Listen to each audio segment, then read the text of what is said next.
గురువుగారు ఇప్పుడు కొంతమంది దేవతలకి బలి ఇస్తూ ఉంటారు కదా! సో, అలా బలి ఇస్తేనే వాళ్ళు అనుకున్నది అవుతుందంటారా? ఈ కాలంలో ఎట్టి పరిస్థితుల్లో అంటే కలియుగంలో గాని, ఈ యుగంలో గాని బలి అనేది ఎక్కడా లేదు. అసలు బలివ్వడం అనేది, కోడి బలివ్వనది, మేక బలి ఎక్కడ చెప్పలేదు. ఓకే. అసలు జంతువులని బలివ్వడము, జంతువుని చంపడం అనేది ఎక్కడా చెప్పబడలేదు శాస్త్రంలో. ఓకే. కేవలం ఎందుకిస్తున్నారు అంటే, వాళ్ళకున్నటువంటి ఇప్పుడు పొలం దగ్గర ఏదన్నా వాళ్ళకి నెగెటివ్ ఎనర్జీ ఉందని చెప్పేసి పోలేరమ్మను, ఎల్లమ్మని, మల్లమ్మని ఇలాంటి దేవతలు పెట్టుకుంటారు. గ్రామ దేవతలుగా ఆ ఇంటికి ఓకే. హద్దులలో లేకపోతే పొలం దగ్గర పెట్టుకుంటారు. హ్మ్. పెట్టుకున్న వాళ్ళ ఆచారం ఏందంటే, ఏదైనా అమ్మవారికి ఏదైనా ఇద్దామంటే, ఈ గ్రామ దేవతలు కదా! కొద్దిగా భయంకరంగా ఉంటాయి అమ్మవారు రాజుపడని చెప్పేసి, వాళ్ళు కోడి రక్తం ఇద్దాం. ఓకే. ఎప్పుడో కనపడి ఉంటది. అక్కడ రక్తం కనపడింది. కుంకుమ కనపడితే రక్తం కనపడింది అమ్మవారికి అని చెప్పేసి, హ్మ్. అరే! అమ్మవారి ముఖంలోంచి రక్తం వచ్చిందిరా! కోడి బలిద్దాం అని చెప్పేసి అప్పుడెప్పుడో 200 ఏళ్ల కింద అనుకున్నారేమో! ఆ ఓకే. కుంకుమ చూసి. అప్పటి నుంచి వాళ్ళు మొదలెట్టారు. అమ్మవారి మీద మన రక్త బలి ఇయ్యాలని చెప్పేసి, హ్మ్. కొట్టేసి అమ్మవారిని కొట్టి రక్తం ఇవ్వడం. ఇలాంటివన్నీ పెట్టుకుంది తప్ప, జంతు బలులు లాంటి బలులు ఎక్కడ కూడా చెప్పబడలేదన్న విషయాన్ని గమనించండి. So, okay. బలి ఇస్తేనే అమ్మవారు చేస్తా అనే విషయంలో అటువంటిది ఏమి ఉండదు. సో, హ్మ్. దాన్ని ఒక రకంగా మనకి 'బాహుబలి' సినిమాలో కూడా చెప్పారు. చూపించారు. ఇండైరెక్ట్‌గా చూపించారు మనకి. So, okay. బలే కోరుకుని అమ్మకి తర్పణే కావాలనుకుంటే రక్తం ఇస్తా అని చెప్పేసి వాడు కత్తితోని రక్తం చిందిస్తాడు. హ్మ్. అంటే అది కూడా చేయొచ్చు. దానికి అటువంటి ఇబ్బంది లేదు. అంటే ఇక్కడ మనం ఎగ్జాంపుల్‌గా అన్నంలో కుంకుమ కలిపి ఆ అన్నం కూడా అమ్మవారికి బలి పెట్టొచ్చు. మేము అలా ఓకే. చేస్తాం. ఇప్పుడు ఓకే. చండీ హోమాలు చేస్తాం. ఇలాంటి హోమాలు చేస్తే మేము హ్మ్. కూడా అన్నాన్ని ఒక కుంకుమతో నీళ్ళతో కలిపి ఉండలు చేసేసి ఈశాన్య బలి అని చెప్పేసి బలిస్తుంటాం మేము కూడా. So, okay. ఇవన్నీ కూడా ఒక రకంగా ఉంటుంది. కాబట్టి జంతువుల్ని బలివ్వడం అనేది ఎక్కడ కూడా చెప్పబడలేదు. So, okay. ధర్మశాస్త్రంలో లేదు. కాబట్టి హ్మ్. అలాంటి బలులు ఇచ్చేసి జీవహింస చేసి ప్రత్యేకంగా ఇక తినేవాడు ఉంటాడు. వాడికి తినాలనిపించింది. సరే ఏదో చేశారు కదా! అమ్మవారికి నైవేద్యం కట్ చేసి పెడుతున్నాడుగా. హ్మ్. అలా చేయంగా కొందరు పిల్లలకి, ఇప్పుడు జంజీలకి అరే మనం ఎందుకు జంతువుల్ని దేవుడి పేరు చంపుతున్నాంరా మనం అని చెప్పేసి బుద్ధి వచ్చేసి హ్మ్. కోడిని చంపకుండా, మేకలు చంపకుండా నాన్ వెజ్ నుంచి వెజిటేరియన్‌గా మారే అవకాశం ఉంటదిగా.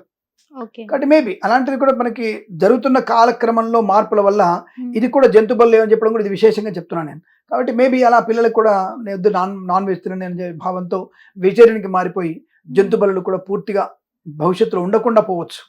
ఇది ఓకే. కేవలం కారణం ఒక నమ్మకం. అమ్మవారికి మనం ఇది అన్నం పెట్టి నైవేద్యం ఇస్తే అని చెప్పేసి వాళ్ళందరూ వేడుక చేసుకోవడానికి. ఓకే. ఇంకొందెందుకు 2 సారా బొట్లు కూడా పెడతారక్కడ.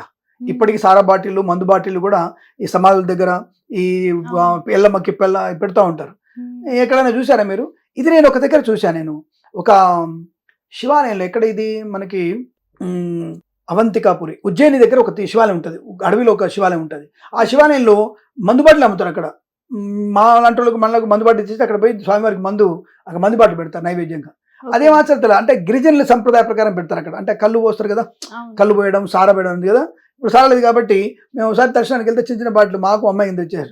హ్మ్. మా మా అమ్మాయి అంది, "నాన్న ఇది తాగాలా మనం" అని అడిగింది. ఓకే. మందు బాటిలే. అది హ్మ్. రియల్ విస్కీ సంథింగ్ ఏదో ఉంటది కదా! అది చిన్న బాటిల్ ఇస్తారక్కడ.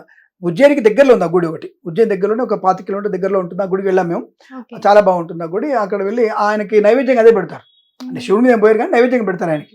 So, okay. ఇలా మనకి అలా తాగే వాళ్ళ ప్రసాదం కూడా రివర్స్ ఇస్తారు. ఇప్పుడు ఓకే. అది ఇస్తే ఇంకో బాటిల్ వాళ్ళకి ఆ స్వామివారు పెట్టి వాళ్ళకి తీర్థం ఇస్తారు. వాళ్ళు ఓకే. తీసుకుపోయి దేవుడి ప్రసాదం తాగుతుంటారు వాళ్ళు. అదొక హ్మ్. విచిత్రం. ఓకే. ఇప్పటికి కూడా అటువంటి కొన్ని నమ్మకాలు కొన్ని గిరిజన సంప్రదాయ పద్ధతిలో ఉన్నటువంటి కొన్ని ఉంటాయి కదా! హ్మ్. అలాంటంటే వాళ్ళు శ్రామికులు కాబట్టి శ్రమ చేసి మనం ఎట్లా తాగుతున్నాం కదరా! ఒక పని చేద్దాం దేవుడిని కూడా ఇంత నైవేద్యం పెట్టి తాగుదాం ఓకే. అన్న ఒక ఫీలింగ్ అంటే సంతృప్తి పడడం. హ్మ్. దేవుడు శాపం ఇస్తాడు మనకన్న పాలంతో ఆ గిరిజనులు అటు నిరక్షరాస్యులైనటువంటి అలవాటుని మనం ఇంకా దాన్ని కొనసాగించి ఇబ్బందులు పడ్డం తప్ప అంత పెద్ద ఇబ్బంది ఏం లేదు. అలాంటివి బలులు గాని ఇటువంటివి వేషాలని లేవు. అటువంటి బలులు ఇచ్చేసి జీవహింస చేసే ప్రయత్నం చేయొద్దని నా మనవి.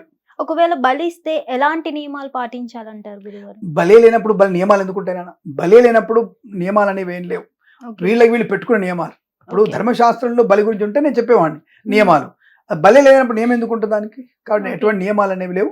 వాళ్ళ ఆచారం పాటిస్తారు. వాళ్ళ ఆచారం ఓకే. అని తెల్ల కోడి అని లేతే అక్కడ కట్ చేయాలని లేదా హ్మ్. కొయ్యాలని చెప్పేసి అవును. ఇలాంటివి చాలా చూస్తుంటాను. ఈ మధ్య కాలంలో అవి చూస్తుంటాను. ఇక్కడ మట్కా చేయబడదు, ఇక్కడ హలాల్ చేయబడదు అనే అవును. సంథింగ్ చూస్తా ఉంటాను నేను. అవును. రెండొకటే కదరా తలకాయ నొప్పి. ఒక టక్కన తలకాయ కట్ చేసినా, నువ్వు కోసినా ఇక్కడ ఇంకా కోయడంతో ఇంకా చాలా పొరపాటు. ఎందుకంటే అది ఇంకా విలవిలాడుతుంటది. ఒకేసారి ప్రాణం తీయమని వీళ్ళంటారు. ఓకే. నాకైతే ఇద్దరు చేసే పని ఒకటే. హ్మ్. దానికి మళ్ళీ హలాలని మట్కా అని, నట్కాలని నాకు హ్మ్. అర్థమే కాలేదు. సరే ఏదైనా సరే జీవహింస చేసే ప్రయత్నం చేయకండి. అది ఇస్లాం గాని, క్రిస్టియానిటీ గాని, హిందువులు గాని అటువంటి పరిస్థితి చేయొద్దనేది నా అభిప్రాయం మాత్రమే. తప్ప దీంట్లో కొత్తగా లేని విషయం గురించి నేను నియమాలు చెప్పేసి okay. Controversy care of Kiran Sharma అని మీరు డైలాగ్ చెప్తే నాకది ఇబ్బంది అవుతుందమ్మా. ఓకే. అటువంటివి లేవు కాబట్టి ఆ జీవహింస చేయొద్దనేది నా మనవి అంతవరకే. ఓకే. ధన్యవాదాలు. శుభమస్తు. సర్వే జనా సుఖినో భవంతు. ప్రేమతో మీ Kiran Sharma. Hit TV app ఇందులో short news, live news, entertainment shows, movies, digital magazines తో పాటు మీ జిల్లా వార్తలను కూడా ఫ్రీగా చూడొచ్చు. ఇంకెందుకు ఆలస్యం, వెంటనే హిట్ టీవీ యాప్ ని డౌన్లోడ్ చేసుకుని ఫ్రీగా ఎంటర్టైన్మెంట్ పొందండి. Hit TV app. Hit TV app. Please download Hit TV app. Hit TV యాప్ని ఫ్రీగా డౌన్లోడ్ చేసుకొని ఎంజాయ్ చేయండి. మీకు నచ్చిన ఎంటర్టైన్మెంట్ కోసం హిట్ టీవీ యాప్ ని ఫ్రీగా డౌన్లోడ్ చేసుకుని ఎంజాయ్ చేయండి. హిట్ టీవీ యాప్ని డౌన్లోడ్ చేసుకుని ఆస్వాదించండి, ఆశీర్వదించండి. ఇంతమంది సెలబ్రిటీలు హిట్ టీవీ యాప్ ని డౌన్లోడ్ చేసుకోండి అని చెప్తున్నారంటే ఎంత మంచి యాప్ ఆలోచించండి. అమెరికా అమెరికాలో చదవాలనుకునే వాళ్ళకి విశ్వసనీయమైన పేరు మన శౌర్య కన్సల్టెన్సీ. UK లో 1 year masters. UK లో 1 year masters. 2 years work permit up to 5 years visa. Contact Saurya Consultancy. Contact 89851 89851.